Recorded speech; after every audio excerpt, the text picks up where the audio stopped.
안녕하십니까. 전북민원연 유튜브 말하는게 TV, 말하는게죠. 네. 오늘 기획 세션 첫 번째 방송을 시작하도록 하겠습니다. 오늘 기획 세션을 위해서 우리 김은규 전북민원연 공동대표께서 나와주셨습니다. 안녕하십니까. 네. 죄송해요. 제가 지금 목소리가 오늘 방송인데도 안 좋아서. 좋네요. 네.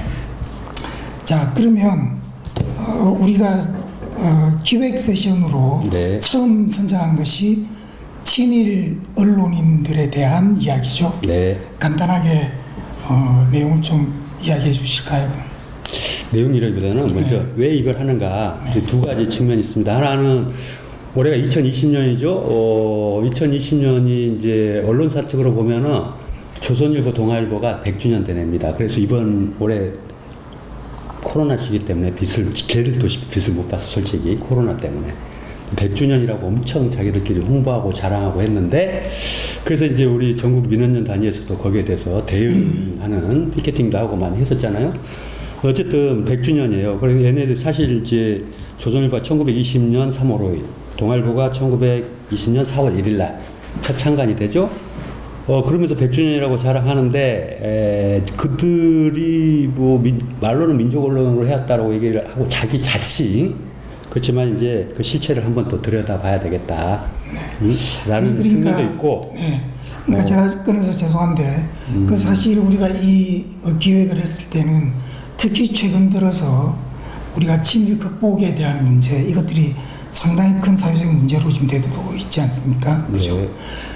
최근에 또 이제 백선엽 대장의 현충원 그 안장 문제에 대해서 국민들의 의견이 반 이렇게 나누어지는 또 그런 갈등도 겪기도 하고.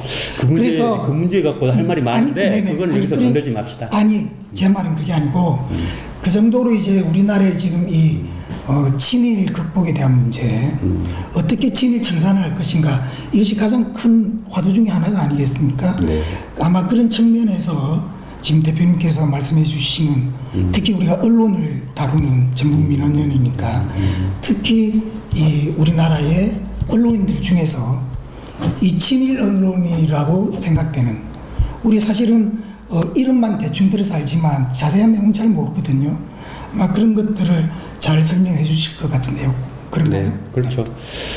그러니까 친일 극복의 문제도 있고, 그런 이제 조선동아 100주년이라는 그 자기들 자칭 그렇게 자랑하는 거에 대해서 친일 극복의 문제도 있고, 또 하나는 요즘 이제 저널리즘, 한국의 저널리즘이 많이 망가졌다고 얘기를 하잖아요. 그러니까 14년 세월호를 계기로 해가지고 기레기라는 용어들이 등장을 했죠. 다들 아실 거고, 뭐 쓰레기와 기자, 합친말 이런 용어 등장했는데, 요즘 맞아요, 기덕이. 굳이 기자와 뭘 합쳤는지 굳이 말 안 해도 알겠죠. 그만큼 이제 기자들이 이 기레기를 넘어서서 좀 더 막 안 좋은 편으로 가고 있는 이런 현상이 그러니까 저널리즘이 무너졌다는 거예요. 그 뿌리를 우리는 그 뿌리가 친일 사실 극복에서 찾아야 된다는 그런 아니 이제 1920년대 30년대 우리나라 저널리즘이 형성이 돼요. 그때 사실 우리나라에서 첫 언론이 이제 강의하는 게 아니고 신문명으로서의 어떤 신문이 등장을 하긴 하는데, 일제시대에 들어가고 이제 시작이 되면서 1910년대 한일합방 되고, 그 이 자식들이, 이 일본 애들이, 이제 얘네들이 자기 말 하면 안 되니까 언론을 다 죽였죠. 그러고 나서 우리나라가 이제 3.1운동을 하고 나니까 여기 놀랐지, 애들이. 놀라가지고, 이놈 새끼들을 두드려 패갖고는 안 되겠다. 살살 꼬셔서 달래줘야 되겠다라는 식의 컨셉으로 변화를 하면서, 이 조선인에 의한 신문을 창간을 허용을 하죠. 그래서 조선, 동아, 그 다음에 시사신문 사실 세 개가 나와요. 조선, 동아는 지금까지 맥락을 유지하고 있지만은 시사신문은 진짜 친일파, 물론 조선일보도 대경 실업 친목이라는 친일 그룹들이 만든 거고. 동아일보는 뭐 민족자본이라고 하는 사람 모아서 했다고 하지만 그것도 검증해 봐야 되는 거고. 그 다음 시사신문은 진짜 친일파 민원식이라는 사람이 만들거든요. 진짜 친일파여가지고 1년도 안 지나서 우리나라 누군가 가서 암살을 해버려요, 그 사람. 그래갖고 없어져 버리는 거죠. 그러니까 이제 그런데 앞으로 이 방송에서 그때부터 저널리즘이라는 개념이 등장을 한다는 거예요. 근데 그 저널리즘이 이 지금 우리나라에서 이제 저널리즘이 형성된 지 100년이 됐는데도 불구하고 저널리즘이 오히려 망가져가고 있다는 거지. 그러니까 기레기, 우리나라의 기덕이 저널리즘의 이러면서 그런 최초의 것에 저널리즘에 대한 것도 탄생부터 같이 시작해서 점검을 해보면서 네. 친일 극복의 문제도 같이 알겠습니다. 더불어서 얘기를 해보자. 외국 같은 경우도 보면 주로 작가 이제 기자들이 글을 잘 써야 되니까 주로 작가를 하거나 혹은 소설가들 그러니까 글을 잘 쓰는 사람들이 기자를 같이 겸업했던 그런 추이가 있었던 거죠. 우리나라도 마찬가지인가요? 자, 잠깐만 이광수부터 할게요. 네. 잠깐만. 그 당시에 이광수하고 그 다음에 최남선하고 홍명희가 조선의 3대 천재라 그랬어요. 조선의 3대 천재들이고 정말 글빨 좋고 글 잘 쓰는 사람들이야. 그 이광수가 대표적인 뭔지 아세요? 이광수의 첫 번째. 이야기해 주세요. 무정. 이광수의 최초의 신소설 무정. 수정. 그 다음에 이제 최남선도 글 잘 쓰기로 유명한 사람도, 홍명희도 글 잘 쓰고, 셋 다 진짜 글 잘 쓰는 그러니까 사람. 글을 잘 쓰는 사람들이 이제 기자를 하게 되는 그런 사회적 분위기였다는 거죠. 그렇죠. 그러니까 그 사람들이 처음에 우리나라 저널리즘에 그러면 저널리스트들의 효시가 되는 건가요? 그런 셈이죠. 그러니까 왜 그러냐면은 그 당시가 우리나라가 식민지 시대이다 보니까 사실 이제 좀 조선에서 우리에서 좀 뭔가 똑똑하고 말 잘하려고 하는 사람들은 당연히 얘들이 집박지 않겠어요, 당연히. 그러면서도 이제 또 그 우리 사회에서도 이제 좀 주로 일본으로 그 당시에는 일본으로 유학을 많이 갔다 오죠. 1920년대에 우리나라에서 어떤 사회적 분위기가 형성되냐면은 조선 민족의 독립을 갈망하는 어떤 열망이 있지. 이 젊은 사람들이 열받죠. 그러니까 우리가 독립을 해야 된다라고 생각하면서 이제 신문물을 많이 받아들이는데 그때 이제 1920년대 우리나라의 어떤 사조가 형성이 되는 게 크게 두 가지입니다. 하나는 민족주의하고 하나는 사회주의예요.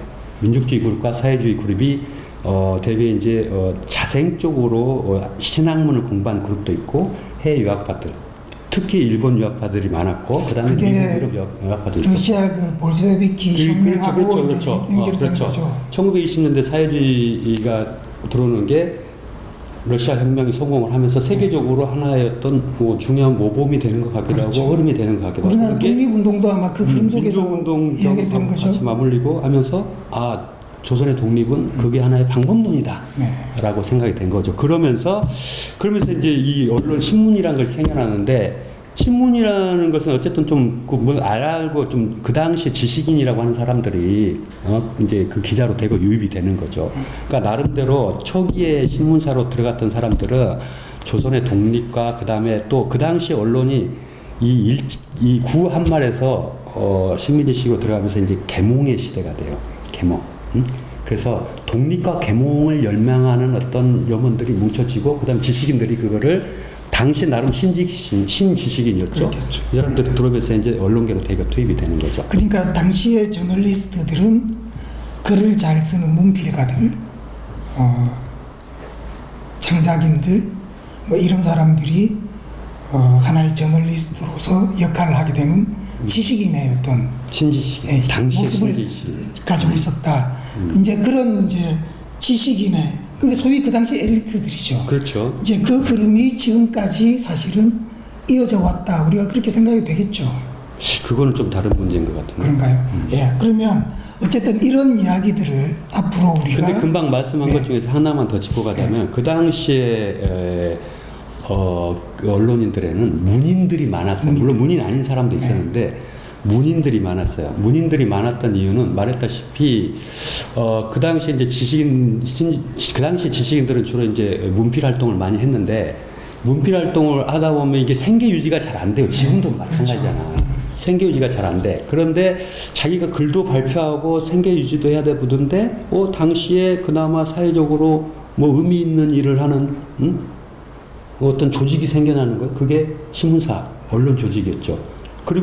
그래서 신문사로 들어가서 언론사로 들어가서 자기가 글 쓰고 싶은 거를 쓰고 돈도 벌고 생계 유지도 하고 그다음에 자기가 그 글 썼던 걸 발표하는 장이 되기도 해요. 장이 되게.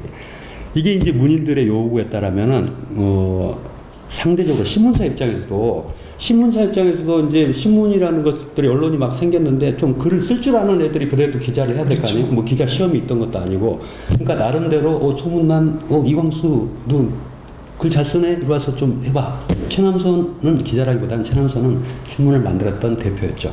그 다음에 나중에 아까 시사신문이 이제 폐간됐죠. 친일파가 발행인 죽으니까 그 판권을 얻어가지고 계속 신문들이 연속적으로 나오는데 거기에 이제 시대일보라는 신문을 만들었던 게 최남선이죠. 최남선도 대표적 언론이죠. 근데 최남선도 나중에 변절을 하잖아요. 아까 말했던 조선의 3대 천재 이광수, 최남선, 홍명인데 이광수와 최남선은 변절하고 홍명인은 임꺽정이라는 대하 소설을 감옥에서 유명하죠. 쓰고 네. 그다음에 북으로 시작. 네.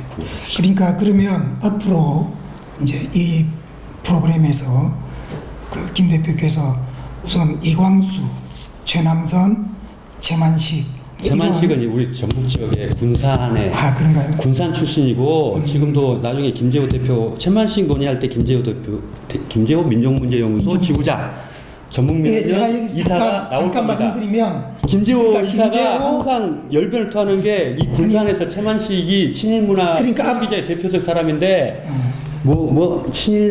최만식 문학가 이런 걸 알겠습니다. 있다. 그러니까 이런 것들에 대해서 이제 좀 흥분하고 그런 분이 이런 이제 사람들에 대해서 김 대표님과 김재호 전북 지역 민족문화연구소 소장 같이 이제 출연하시게 된 게 되겠죠. 그건 김재호 이사한테 한번 물어봐야죠. 예. 내가 나오라 말을 할 수 없잖아요. 민족문제연구소 전북 지부장. 네. 김재호 전북 지부장이시죠. 네. 꼭 같이 모시도록 민원전 이사입니다. 네, 꼭 같이 모시도록 하겠습니다. 자, 그러면 앞으로 이제 이런 내용으로 이제 진행될 텐데 외국 같은 경우에 보면 실제로 외국에 강점되었던 나라들, 예를 들면 프랑스는 독일에 강점되지 않았습니까? 그때 제일 먼저 처단됐던 사람들 중에 하나가 바로 부역을 했던 저널리스트들입니다. 네. 그러니까 우리나라는 이제 그런 것들이 어떻게 이루어져 진행이 됐었나, 뭐 이런 것들도 우리가 앞으로 계속 아마 이야기를 해주시리라고 믿고, 제가 마지막으로 이 말을 끝으로 오늘 방송 마치도록 하겠습니다. 백범김구 선생이 나에게 한 발의 총알이 있다면 외놈보다 나라와 민주주의를 배신한 매국노 배신자를 100번 1000번 먼저 처단할 것이다. 이런 말씀을 하신 걸로 기억이 납니다. 자, 오늘 이 정도로 하고요. 다음 시간 기대하겠습니다. 감사합니다, 대표님. 네. 또 뵙죠. 네.